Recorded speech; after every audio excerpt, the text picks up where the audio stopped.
Hello my dear students of class 12, कैसे हैं आप सभी।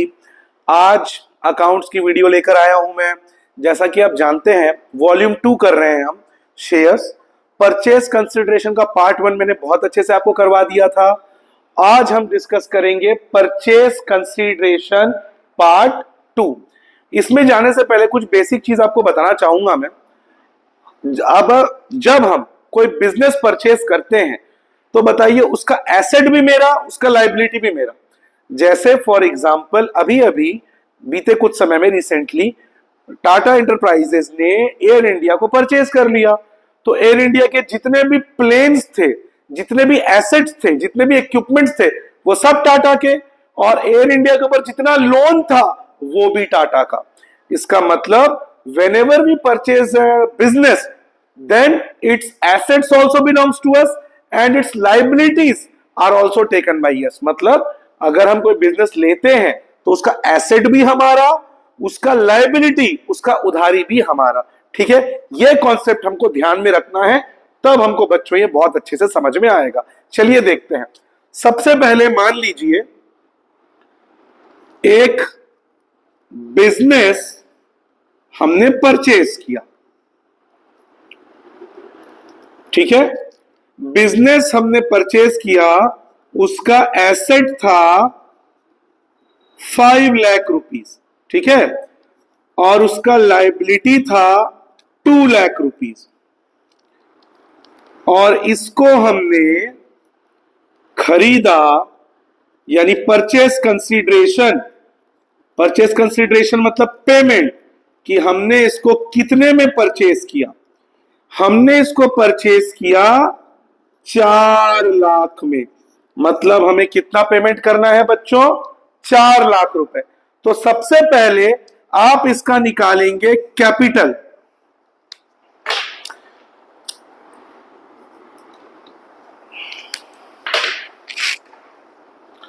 सबसे पहले आप इसका निकालेंगे कैपिटल, जिसको नेट वर्थ भी कहते हैं।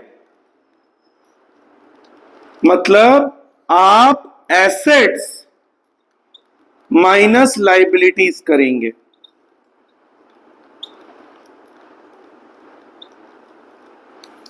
एसेट्स कितना है?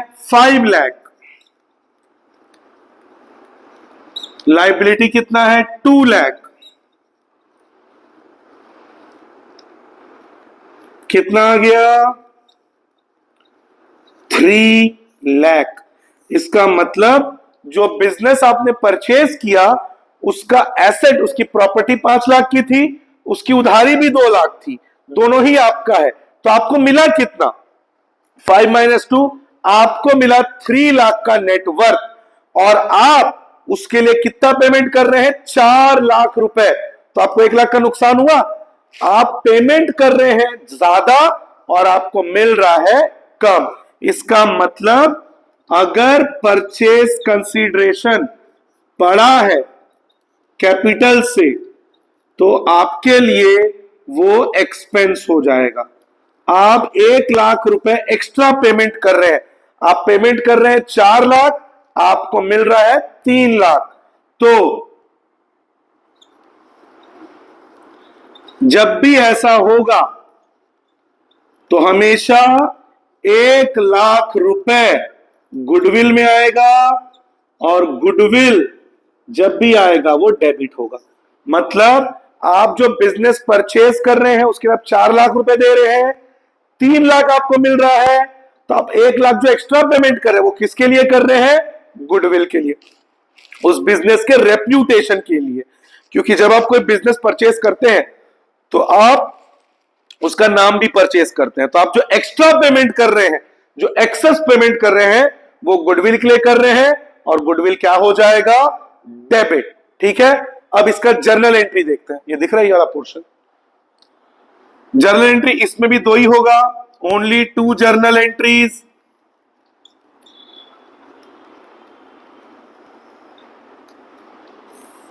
पहला जर्नल एंट्री,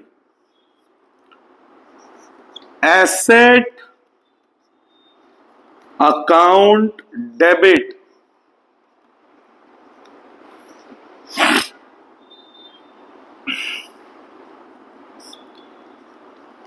कितने का एसेट लिया गया था बच्चों? 5 लाख। तो asset account debit 5 lakh. Goodwill account debit कितना एक्स्ट्रा पेमेंट करना पड़ा? 1 लाख। तो वो गुडविल में चला जाएगा 1 लाख। 2 वेंडर अकाउंट, वेंडर मतलब जिससे आप परचेज कर रहे हैं, और वेंडर में हमेशा जाएगा परचेज कंसिडरेशन, यानी जो आप पेमेंट कर रहे हैं, वेंडर में हमेशा जाएगा जो आप पेमेंट कर रहे हैं। पेमेंट कितना कर रहे हैं? 4 लाख।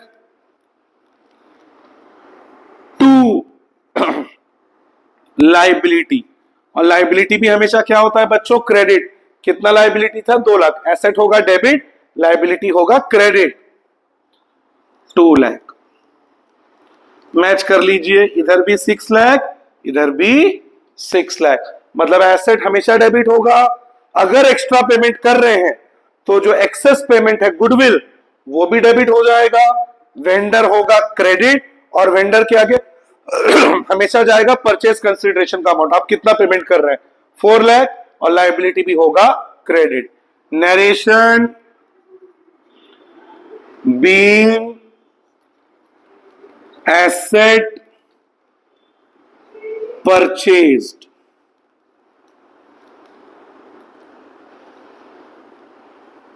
along with liability, मतलब आप बिजनेस परचेज कर रहे हैं लाइबिलिटी के साथ। दूसरा जर्नल एंट्री, दूसरा जर्नल एंट्री आप जानते हैं, मैंने बताया था जब मैं पार्ट 1 करा रहा था, जो वेंडर पहले एंट्री में क्रेडिट होगा, अगले एंट्री में वही वेंडर डेबिट हो जाएगा। Vendor account debit 4 lakh. 2 share capital 4 lakh, मतलब आपको उसको 4 लाख पेमेंट करना था, और आपने बदले में उसको 4 लाख का ही शेयर दे दिया, मतलब पार। पार में ना फायदा ना नुकसान। Narration being shares issued at par. ठीक है बच्चों, तो ये इसका कॉन्सेप्ट है। इसका उल्टा भी तो हो सकता है ना बच्चों, कि पेमेंट हम करें कम और मिले हमको ज्यादा। उसको भी देख लेते हैं। पहला आप इसको समझ लीजिए, पार्ट 2 में एसेट और लायबिलिटी दोनों दिया रहेगा, ये आपको समझना है। पार्ट 2 में एसेट और लायबिलिटी दोनों दिया रहेगा। एसेट से आपको लायबिलिटी को माइनस करना ही पड़ेगा। तो एसेट से जब आप लायबिलिटी को माइनस करोगे, आपको मिलेगा कैपिटल यानी नेटवर्थ। उसके बाद आप चेक करो कि ये जो कैपिटल है ये परचेस कंसिडरेशन से ज्यादा है या कम। अगर परचेस कंसिडरेशन ज्यादा है, मतलब आप चुका रहे हैं ज्यादा और मिल रहा है कम, तो जो एक्सेस पेमेंट कर रहे हैं उसके लिए गुडविल क्या हो जाएगा? डेबिट। जर्नल एंट्री में एसेट्स डेबिट, गुडविल भी डेबिट। 2 वेंडर, वेंडर क्रेडिट होता है।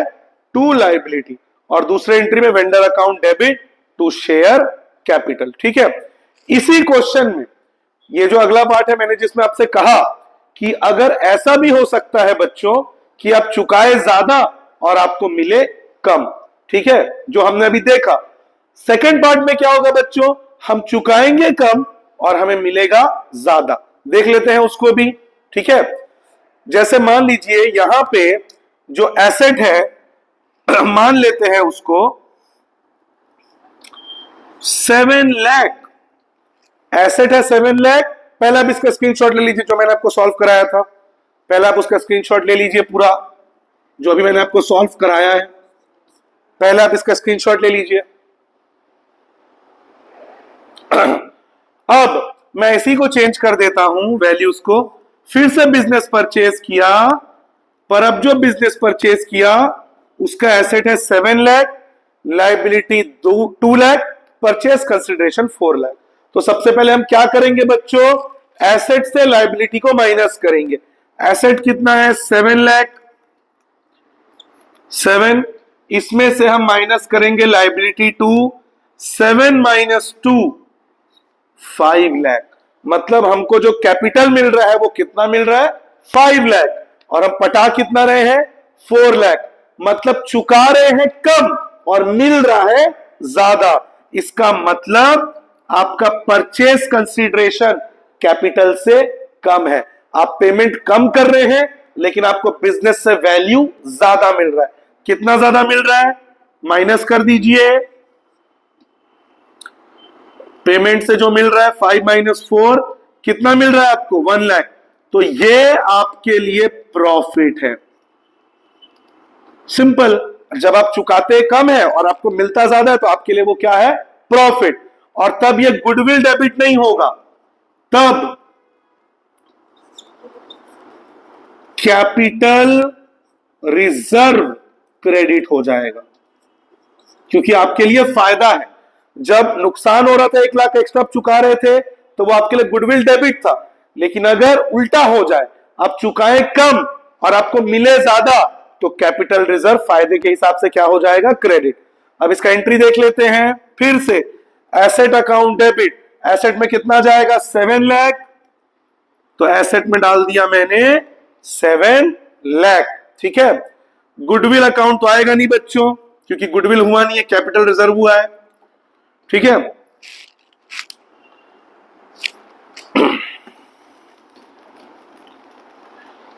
Asset account debit 7 lakh to vendor account. Vendor में क्या जाएगा बोला है मैंने परचेस कंसीडरेशन, कितना 4 lakh.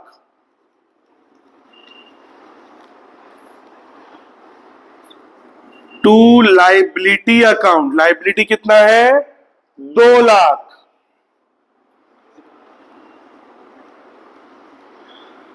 To capital reserve. Capital reserve क्यों? क्योंकि आपको 1 लाख का फायदा हुआ है 1 लाख। मैच कर लीजिए, इधर भी 7 लाख, इधर भी 7 lakh.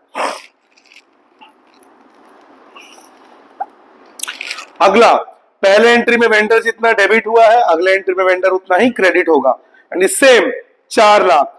Vendor account debit 4 lakh to share capital 4 lakh being share issued at par, और उसका narration being asset purchase along with liability. तो बच्चों देखिए कितना सिंपल है। बस आपको यह ध्यान रखना है कि आप चुका ज्यादा रहे हैं या चुका कम रहे हैं। अगर आप ज्यादा चुका रहे हैं, परचेज कंसिडरेशन बड़ा है, कैपिटल से मिल कम रहा है, तो गुडविल डेबिट होगा। और अगर आप चुका कम रहे हैं और मिल आपको ज्यादा रहा है, तो कैपिटल रिजर्व क्रेडिट होगा। बाकी के एंट्रीज बिल्कुल सेम टू सेम। स्क्रीनशॉट ले लीजिए इसका। एक और क्वेश्चन करते हैं।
चलिए बच्चों, ये वाला क्वेश्चन देखते हैं।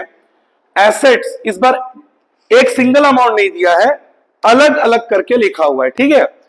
एसेट्स में हमारे पास 3 एसेट्स दिए गए हैं, लैंड, बिल्डिंग और फर्नीचर। एसेट्स का टोटल वैल्यू 2 और 3 5 लाख, 5 और 1 6 लाख। तो बताइए एसेट्स का टोटल 6 लाख। आपको ये करना ही पड़ेगा, capital assets minus liability. Liability हमारे पास दो है, 1 लाख का क्रेडिटर, 50,000 का आउटस्टैंडिंग एक्सपेंस। Total liability 1,50,000। तो बताइए कितना हो गया ये? 4,50,000। मतलब आपको जो मिल रहा है बिजनेस का नेट वर्थ वैल्यू 4.5 लाख मिल रहा है, और आप पेमेंट कितना कर रहे हैं? सिर्फ 3 लाख रुपए। मतलब आप चुका रहे हैं कम, आपको मिल रहा है ज्यादा, तो फायदा हो गया। तो इसका मतलब परचेज कंसीडरेशन कैपिटल से छोटा है, लेस देन है। जो परचेज कंसीडरेशन है वो कैपिटल से छोटा है। कितना छोटा है, कितना फायदा हो रहा है? माइनस करके देख लीजिए।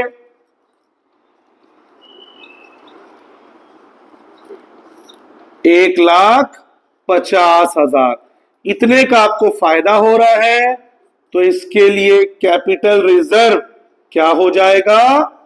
क्रेडिट। आपको मिल रहा है 4.5 लाख और आप चुका रहे हैं कितना? 3 लाख। तो आपको 1,50,000 का फायदा हो रहा है। चुका रहे हैं कम, मिल रहा है ज्यादा। तो जर्नल एंट्री। अब जर्नल एंट्री में आपको बारी बारी से सभी एसेट्स को डेबिट करना पड़ेगा, स्टेप बाय स्टेप। सबसे पहले लैंड, तो लैंड अकाउंट डेबिट कितना? 2 लाख। उसके बाद है आपका बिल्डिंग, बिल्डिंग अकाउंट डेबिट कितना? 3 लाख। उसके बाद है आपका फर्नीचर,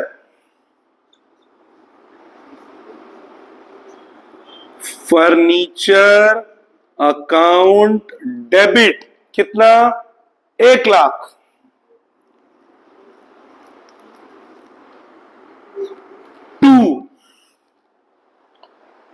वेंडर, वेंडर में क्या बोला था बच्चों? Purchase consideration. वेंडर में कितना जाएगा? 3 lakh. To vendor account 3 lakh. To liability भी हमारे पास दो है, एक क्रेडिटर और एक आउटस्टैंडिंग एक्सपेंस। सबसे पहले टू क्रेडिटर, क्रेडिटर में कितना जाएगा? 1 लाख।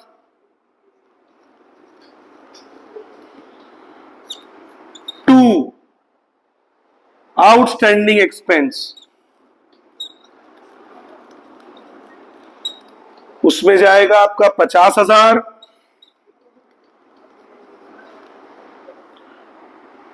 टू कैपिटल रिजर्व, जो आपको फायदा हुआ है। कितने का फायदा हुआ है? 1,50,000।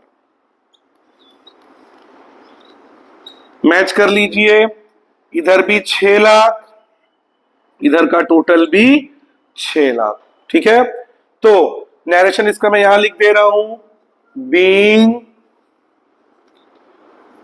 Assets purchased along with liability. दूसरा एंट्री जो कि बहुत ही सिंपल है, मैंने बोला था आपसे, जो वेंडर पहले एंट्री में क्रेडिट होगा अगले एंट्री में वही वेंडर डेबिट हो जाएगा।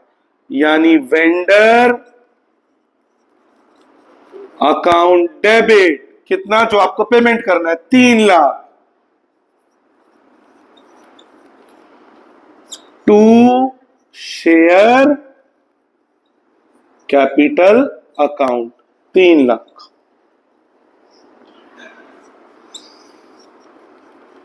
बीइंग शेयर्स इशूड एट, हो गया। एसेट्स क्यों डेबिट होता है ये तो आप क्लास 11 में ही पढ़े हो बच्चों, गोल्डन रूल ऑफ अकाउंटिंग। जब भी आप कुछ खरीदते हो तो वो आपके लिए एक्सपेंस है, और एक्सपेंस हमेशा क्या होता है? डेबिट। लैंड भी डेबिट, बिल्डिंग भी डेबिट, फर्नीचर भी debit, all expenses are debit. या फिर जब आप एसेट खरीदते हो तो एसेट बढ़ रहा है, आपके पास लैंड बिल्डिंग फर्नीचर बढ़ रहा है, वो आपके पास आ रहा है। जब एसेट्स बढ़ते हो तो एसेट्स हमेशा क्या होते हैं? डेबिट। और वेंडर क्यों क्रेडिट होता है? क्रेडिट द गिवर, वेंडर से आप खरीद रहे हो इसीलिए वेंडर क्रेडिट है, ठीक है। और लायबिलिटी हमेशा क्या होता है? क्रेडिट, इसलिए जो भी लायबिलिटी है वो क्रेडिटर और आउटस्टैंडिंग एक्सपेंस क्रेडिट हो रहा है। और फायदा, all the profits are shown on the credit side, इसलिए कैपिटल रिजर्व भी क्या हो रहा है? क्रेडिट। अगले एंट्री में वेंडर अकाउंट डेबिट, बिकॉज आप उसको 3 लाख का शेयर दे रहे हो, डेबिट द रिसीवर, तो वेंडर रिसीवर है, टू शेयर कैपिटल, ठीक है। तो आपका जो जर्नल एंट्री है ये उसका कॉन्सेप्ट है, स्क्रीनशॉट ले लीजिए इसका, ठीक है। अब सेम इसी चीज को करेंगे, लेकिन अब मैं परचेस कंसीडरेशन के अमाउंट को चेंज कर देता हूं, ठीक है। ध्यान से देखिए,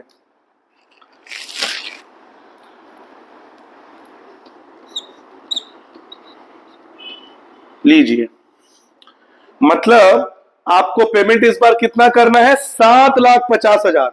एसेट और लाइबिलिटी के मैंने अमाउंट को सेम रखा है, तो एसेट से लाइबिलिटी को माइनस करके 4.5 लाख आया, मतलब आपको मिल कितना रहा है बिजनेस से? 4.5, पर आप पेमेंट कर रहे हैं 750, मतलब मिल रहा है कम, चुका रहे हैं ज्यादा। यानी इस बार आपका पेमेंट परचेस कंसीडरेशन कैपिटल से बड़ा हो गया, तो आपके लिए वो नुकसान है, एक्सपेंस है। कितना एक्सपेंस है? माइनस कर दीजिए दोनों को, 750 से माइनस कर दीजिए 450 को, बताइए कितना एक्स्ट्रा पेमेंट करना पड़ रहा है आपको? 3 लाख। तो इस बार आप पेमेंट एक्स्ट्रा कर रहे हैं, तो जो गुडविल है वो क्या हो जाएगा? डेबिट। समझ गए बच्चों आप? So easy. तो जैसा मैंने आपको बताया, इस बार हुआ क्या? आपको मिल रहा है कम और आप चुका रहे हैं ज्यादा, तो जो कैपिटल रिजर्व क्रेडिट हो रहा था फायदा होने पे, जब आप एक्स्ट्रा पेमेंट कर रहे हैं 3 लाख, तो वो क्या डेबिट हो जाएगा? गुडविल। चलिए फिर से एंट्रीज ले लेते हैं। तो इस बार कैपिटल रिजर्व नहीं आएगा, इस बार बदले में क्या आ जाएगा? गुडविल। लैंड फिर से डेबिट, बिल्डिंग फिर से डेबिट, फर्नीचर फिर से डेबिट, और जो नुकसान हुआ है एक्स्ट्रा पेमेंट, उसके लिए गुडविल फिर से हो जाएगा डेबिट। कितना गुडविल डेबिट होगा? 3 लाख। अब 3 लाख एक्स्ट्रा पेमेंट कर रहे हैं, और वेंडर में पेमेंट जाएगा, कितना पेमेंट कर रहे हैं? 7,50,000। तो इस बार वेंडर में पेमेंट हो जाएगा 7,50,000। और लाइबिलिटी में क्रेडिटर और आउटस्टैंडिंग एक्सपेंस सेम जितना है, अमाउंट चेक कर लीजिए, इधर भी 9 लाख, इधर भी 9 लाख, सेम नरेशन। दूसरे एंट्री में जो वेंडर पहले एंट्री में क्रेडिट हुआ है, अगले एंट्री में वही वेंडर डेबिट हो जाएगा, यानी वेंडर अकाउंट डेबिट। कितना पेमेंट कर रहे हैं? 7,50,000। शेयर कैपिटल में भी 7,50,000, बिंग शेयर इशूड एट पर। हो गया, सो इजी। बस आपको ये निकालने के बाद आपको ध्यान रखना है कि आप जो पेमेंट कर रहे हैं वो बड़ा है, या फिर जो आपको मिल रहा है कैपिटल वो बड़ा है। अगर पेमेंट बड़ा है, चुका रहे हैं ज्यादा, तो गुडविल डेबिट हो जाएगा जैसे इस क्वेश्चन में हुआ है, और अगर चुका रहे हैं कम और मिल रहा है ज्यादा, तो कैपिटल रिजर्व क्रेडिट हो जाएगा जैसे पिछले क्वेश्चन में हुआ था। तो देख लीजिए इसको। आज के लिए बस इतना ही। आशा करता हूं आपको बहुत अच्छे समझ में आया हो। अगली वीडियो में हम इसका प्रीमियम वाला आपको समझाएंगे। आज पार वाला किए हैं, अगले वीडियो में मैं आपको प्रीमियम वाला समझाऊंगा। और नया चैनल है हमारा, सपोर्ट करिए हमें। इस वीडियो को लाइक करें, शेयर करें, हमारे चैनल को सब्सक्राइब करें। आपके 12th की तैयारी बहुत ही इजी, बहुत ही फन, बहुत ही आराम से, स्ट्रेस फ्री तरीके से हम करवाते जाएंगे। मिलेंगे आपसे अगली वीडियो में। ध्यान रखिए।